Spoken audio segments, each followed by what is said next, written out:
কচ্ছপ জলে চড়ে বেড়ায়, কিন্তু তার মন পড়ে আছে আড়ায়, যেখানে তার ডিম রয়েছে। বড়লোকের বাড়িতে ঝি কাজ করছে, কিন্তু তার মন পড়ে আছে নিজের দেশের বাড়িতে। মনিবের ছেলেদের বলে আমার রাম, আমার হরি, কিন্তু মনে মনে বেশ জানে এরা আমার কেউ নয়। তেমনি সংসারে কাজ করবে, কিন্তু মন ঈশ্বরে ফেলে রাখবে। আর ঈশ্বরও শুধু এই মনটিই দেখেন। একলব্য মাটির দ্রোণ সামনে রেখে বাণ চালনা শিখেছিল। তার মনের একাগ্রতাই সে মাটির মূর্তি গুরু হয়ে উঠেছে। কিন্তু মন বিষয়ে ফেলে রাখো, ভিজে দেশলাই হয়ে উঠবে। যতই কেননা ঘষও জ্বলবে না কিছুতেই। পাড়াগাঁয়ে মাছ ধরবার জন্যে মাঠে ঘুনি পাতে দেখনি? ঘুনির ভিতরে চিকচিক করে জল যায় দেখে ছোট ছোট মাছগুলির ভারী ফুর্তি। খেলতে খেলতে তারাও ঢুকে যায় ভেতরে।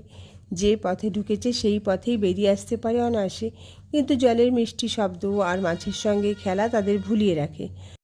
আর বেরিয়ে আসবার চেষ্টাও করে না, সেইখানেই আটকে থাকে, পরে মারা পড়ে। তেমনি সংসারের বাইরের চাকচিক্য দেখে লোকে সাধ করে ঢোকে, আর মায়া মোহে জড়িয়ে পড়ে, পথ খুঁজে পায় না। গতায়াতের পথ আছে রে, তবু মিন পলাতে নারে।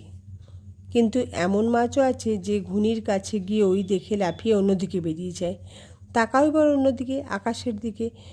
যা সর্বত সর্বং জগৎ প্রকাশয়তি স আকাশ। যিনি সমস্ত দিক থেকে জগৎকে প্রকাশিত করেছেন তিনিই আকাশ। যিনি সামর্থ্যবান তাঁরই নাম ঈশ্বর। সর্বদা ও সর্বত্র আছেন, তাই তিনি ভব। সর্বসংহারক বলে সর্ব, রোদনকরণ বলে রুদ্র, পরম ঐশ্বর্যবান বলে ঈশান, কল্যাণকর্তা বলে শিব, পশু ও পাশের ঈশ্বর বলে পশুপতি, সমস্ত বিশ্বে পূর্ণ হয়ে আছেন বলে পুরুষ, সর্বব্যাপক ও সর্বনিয়ামক বলে অন্তর্যামী, ভজনের যোগ্য বলে